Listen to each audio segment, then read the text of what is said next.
Підписуйтесь на наш канал та ставте вподобайку, та поширюйте, щоб ці відео переглянули якомога більше глядачів. Колишній генерал НАТО Петер Павел, який переміг на виборах президента Чехії у січні 23-го року та має обійняти посаду у березні, вважає, що Захід має бути обережним у прагненні до поразки Росії, щоби уникнути небажаних сценаріїв такої поразки. Про це він заявив на українському ланчі, організованому фондом Пінчука у рамках Мюнхенської безпекової конференції, повідомляє кореспондент «Європейської правди». Коментуючи імовірні підсумки війни після того, як очільник Міністерства закордонних справ України Дмитро Кулеба заявив про безальтернативність повернення Криму та міжнародного покарання Росії, Павел заявив, що Заходу варто утримуватися від підтримки того чи іншого сценарію. Нам треба бути обережним у тому, щоби підштовхувати Україну до певного результату. Можливо, у якийсь момент Україна змінить своє бачення, додав він. Петер Павел наголосив, що поразка РФ має різні сценарії, у тому числі ті, яких Захід має уникнути. Можливо, що це призведе до розвалу Росії. Якщо буде розвалена Росія, то у нас може бути більше проблем, нам не буде з ким вести переговори про роззброєння, наголосив він.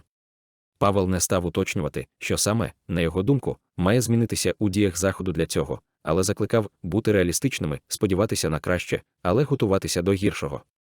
Втім, очільник Міністерства закордонних справ України Дмитро Кулеба закликав європейських політиків на кшталт новообраного президента Чехії Петера Павела вірити в Україну і не схиляти Київ до поступок.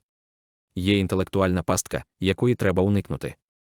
Підтримуючи Україну, треба також вірити в Україну, а не готувати її до гіршого, заявив міністр. Кулеба назвав неприпустимим схиляння України до поступок. Немає різниці між тими, хто каже фразу «Україна, можливо, поступиться» та фразу «Україні, певно, доведеться поступитися», пояснив міністр. Тому вірте в Україну і підтримуйте Україну, і ми переможемо. Інші учасники дискусії також вступили в суперечку з Павелом, лишивши його єдиним учасником, який вдався до таких припущень. Тим, хто каже «будьте реалістичними», я хочу нагадати, що рік тому бути реалістичним означало не припускати, що сьогодні ми опинилися тут. Бути реалістичним – це означає бути короткозорим, заявив прем'єр-міністр Швеції Ульф Крістерсон. Він також закликав усіх партнерів України вірити в те, що ви робите.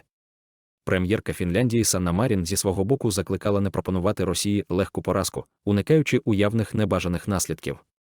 Росія має заплатити справді високу ціну за атаку на Україну. Всі 400 мільйонів заморожених російських грошей мають бути витрачені в Україні. Ціна для Росії за цей напад має бути справді високою. Якщо вона буде такою, яку вони осилять, то буде новий напад. І Росія має справді програти війну, заявила очільниця фінського уряду. Дякуємо за перегляд. Ставте лайк та коментуйте, аби цей канал мав якісний контент.